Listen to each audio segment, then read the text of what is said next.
நம்முடைய ஆண்டவர் இயேசு கிறிஸ்துவின் இன்ப நாமத்தினால் நான் உங்களை வாழ்த்துகிறேன். கர்த்தர் உங்களை மென்மேலும் ஆசீர்வதிப்பாராக. உங்களுடைய காணிக்கைகளுக்காக மிக்க நன்றி. கர்த்தர் உங்கள் மூலமாக மிகப்பெரிய காரியங்களை செய்கிறார். ஆம், இந்த ஆத்தும ஆதாய பணி சீராக நடைபெறுவதற்கும் மிஷனரிகள் தங்களுடைய பணியை செவ்வையாய் செய்வதற்கும் ஆங்காங்கே நடைபெறுகிற அவர்களுக்கு கொடுக்கிற வேதாகமங்கள் அதற்காகவும் நாங்கள் உங்களுக்கு நன்றி செலுத்துகிறோம். அதன் மூலமாக நடைபெறுகிற இந்த ஊழியம் சிறப்பாக நடைபெறத்தக்கதாக தொடர்ந்து நீங்கள் ஜெபித்துக் கொள்ளுங்கள்.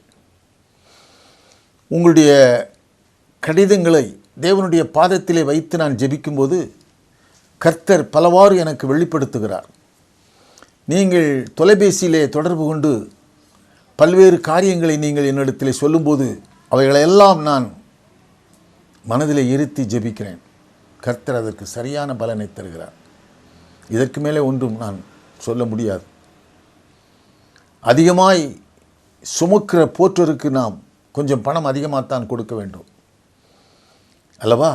அதை போலவே தான் இந்த தாங்க முடியாத பாரமான இந்த சிறைப்பணியை மிகவும் கடினமான பாதையிலே சென்று கொண்டு இதை செய்து வருகிறது நீங்கள் அறிவீர்கள். நம்முடைய மிஷனரிகள் சிறப்பாக பணியாற்றி கொண்டிருக்கிறார்கள். ஒரு தீபம் பிரகாசிக்க வேண்டுமானால் அதை ஏற்ற வேண்டும். மிகப்பெரிய கட்டடங்களை பல கோடிக்கணக்கான பணத்தை செலவழித்து கட்டப்படுகின்ற கட்டடங்களை மிகப்பெரிய மனிதர்களை கொண்டு வந்து குத்துவிளக்கு ஏற்றி வைப்பார்கள். அந்த குத்துவிளக்கிலே ஒரு திரியை கொடுத்து அந்த குத்துவிளக்கிலே இருக்கிற அந்த திரியிலே ஏற்றச் செய்வார்கள். அது மரபு காலாகாலமாக. காரணம், மிகப்பெரிய கட்டடம், ஏராளமான ஒளியை உமிழுகிற அந்த மின்சார அந்த பல்புகள் இருந்தாலும் அந்த விளக்கை ஏற்றி வைப்பதிலே ஒரு பெருமை, ஒரு சிறப்பு. அதை போலத்தான் தேவன் நம்முடைய தீபத்தை ஏற்றியிருக்கிறார். நான் என் தீபத்தோடு மட்டும் சென்று விடாமல் அல்லது என் தீபத்தை அணைத்து விடாமல் நான் பிறருடைய மெழுகுதிரியிலே அதை நான் ஏற்ற வேண்டும் என்று ஆண்டவர் விரும்புகிறார். நம்முடைய ஆண்டவர் நீதியின் சூரியன்.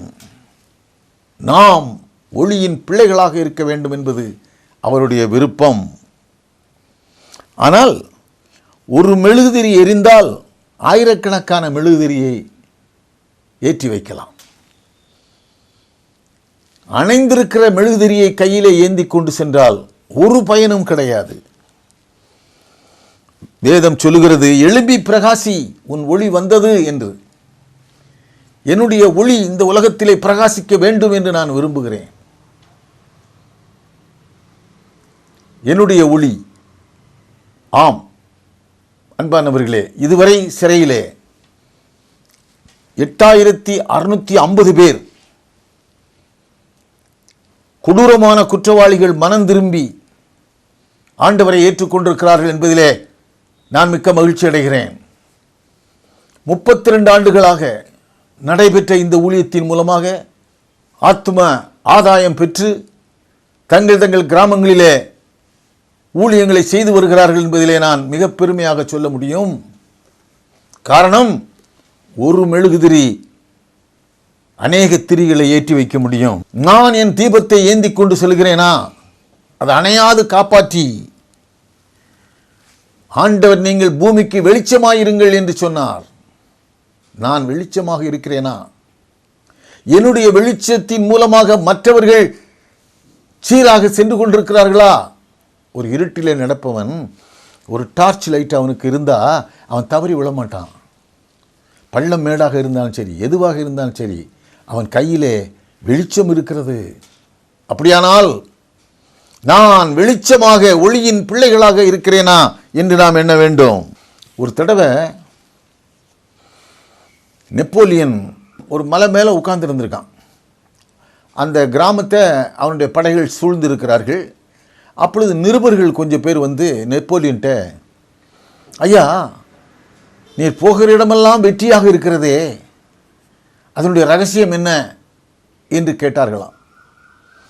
அப்பொழுது நெப்போலியன் அவன் அருகில் இருந்த 2 சிப்பாய்களையும் அழைத்து நேராக செல்லுங்கள் என்று சொன்னார். இந்த சிப்பாய்கள் இருவரும் நேராக சென்றார்கள். அது மலை, நேராக சென்று கொண்டிருக்கிறார்கள். அங்கே அதல பாதாளம், கீழே விழ வேண்டிய ஒரு நிலை, விழுந்தால் ஒரு எலும்பை கூட எண்ண முடியாது. ஆனால் இவனுடைய கட்டளை என்ன தெரியுமா? நேராக செல்லுங்கள் என்று சொன்னான். நேராகவே சென்றார்கள். அங்கே தெரிந்தது பள்ளம், ஆழமான பள்ளம். அப்படியே கீழே விழுந்து 2 பேரும் மரித்து விட்டார்கள். அப்பொழுதுதான் சொன்னான் நெப்போலியன், என்னுடைய வெற்றிக்கு என்ன காரணம் தெரியுமா? இதுதான் என்று சொன்னான். அன்பானவர்களே, அதுதான் கீழ்ப்படிதல். அதுதான் கீழ்ப்படிதல். ரஷ்ய நாட்டையே அவன் ஆட்டி வைத்தவன். காரணம், தன்னுடைய போர் வீரர்கள் தன்னை நம்புகிறார்கள், அவன் அவர்களை நம்புகிறான். நிருபர்கள் பார்த்தார்கள், வேற கேள்வியே கேட்கல, அப்படியே திரும்பிட்டாங்க. நம்முடைய ஆண்டவருடைய வெற்றிக்கு காரணமாக நாம் இருக்கிறோமா? நாம் சிந்தித்து பார்க்க வேண்டும். அபரிதமான ஆசீர்வாதத்தை பெற்றுக்கொள்ள ஆசைதான், ஆனாலும் அவருக்கு நாம் கீழ்ப்படுகிறோமா?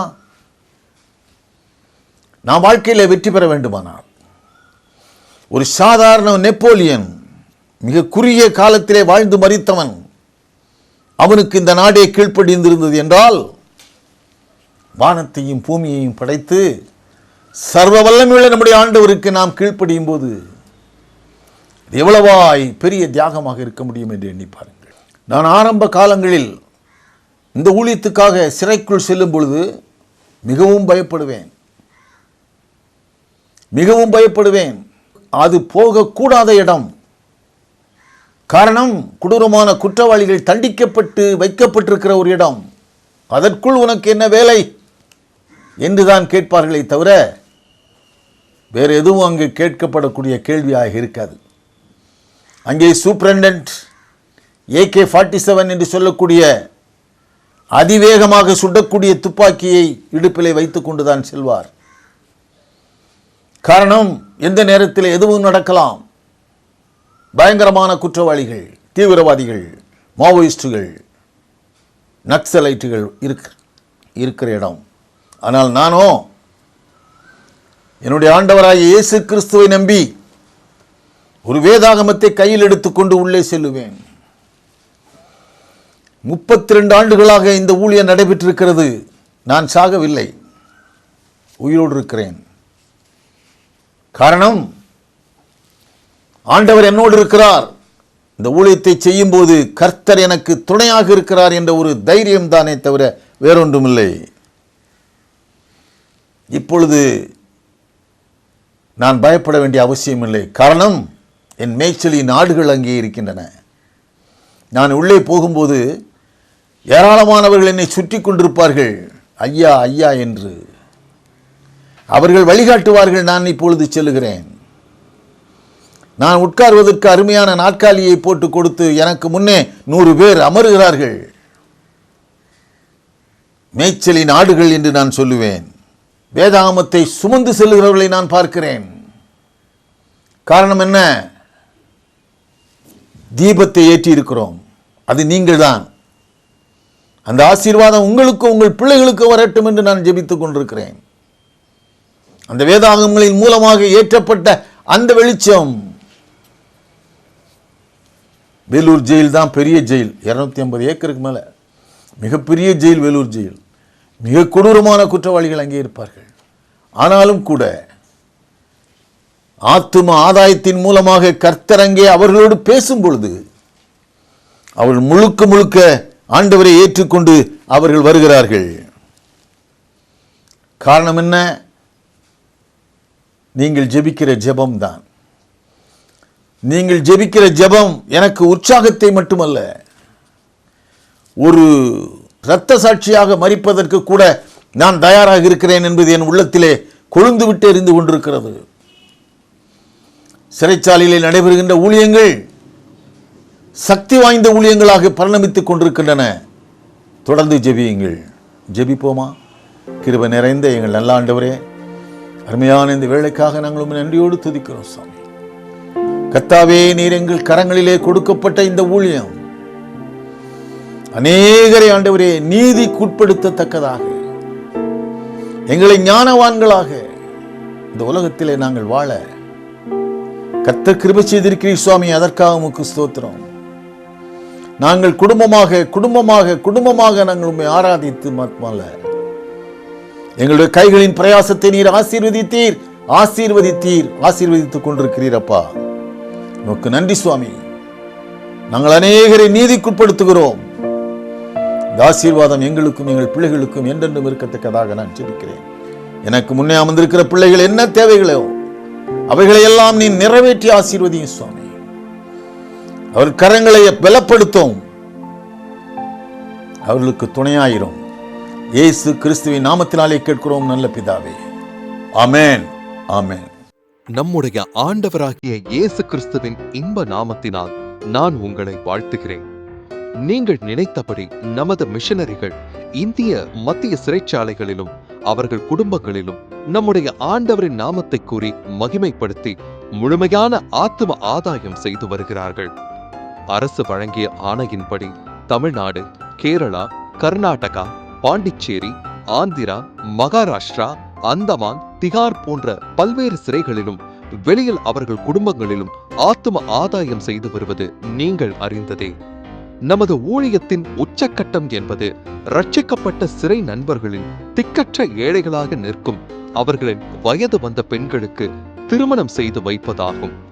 அதன்படி இம்மாதம் தொடங்கி நமது ஊழியத்தின் முக்கிய வேலை கடந்த ஆண்டுகளைப் போல திருமணங்களை நடத்தி வைப்பதுதான். ஆம், கடந்த 45 ஆண்டுகளாக கிட்டத்தட்ட 2500 திருமணங்களுக்கு மேலாக அணைக்கும் கரங்கள் மூலமாக நடத்தி வைத்துள்ளோம்.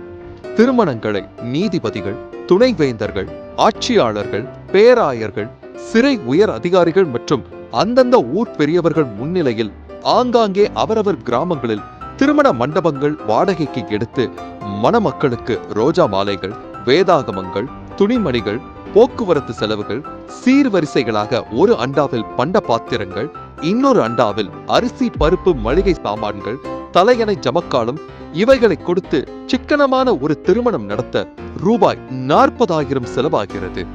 இவர்கள் மூலம் இந்தியா முழுவதையும் கிறிஸ்துவுக்குள் கொண்டு வர முடியும் என்று நான் நம்புகிறேன். ஜெபியுங்கள். திருமணமாகாத நமது பிள்ளைகளின் திருமணத்திற்கு பொருத்தனை செய்து காத்திருக்கும் பெற்றோர் ஜெபத்துடன் நமது பிள்ளைகளுடைய திருமணங்கள் சிறப்பாக நடைபெறவும், அதன் மூலமாக நமது பிள்ளைகள் ஆசீர்வதிக்கப்படவும் இந்த ஏழை திக்கற்ற பெண்களுக்கு நீங்கள் உதவி செய்வதன் மூலம் கர்த்தர் உங்கள் வேண்டுதல்களை எல்லாம் நிறைவேற்றி தருவார். தேவனுக்கு மகிமை உண்டாவதாக. மிகவும் சிறியவராகிய என் சகோதரரான இவர்களில் ஒருவனுக்கு நீங்கள் எதை செய்தீர்களோ அதை எனக்கே செய்தீர்கள். மத்தேயு 25:40 என்ற நம் ஆண்டவரின் வார்த்தைக்கிணங்க ஜெபியுங்கள், தாங்குங்கள். உங்கள் காணிக்கையை அனுப்ப ஜிபே மற்றும் போன்பே மூலமாக 9433033456 அணைக்கும் கரங்கள் trust account number 13400000006107 bank Indian overseas bank IFSC code IOBA 0001340 GPay மற்றும் போன்பே மூலமாக 9443303456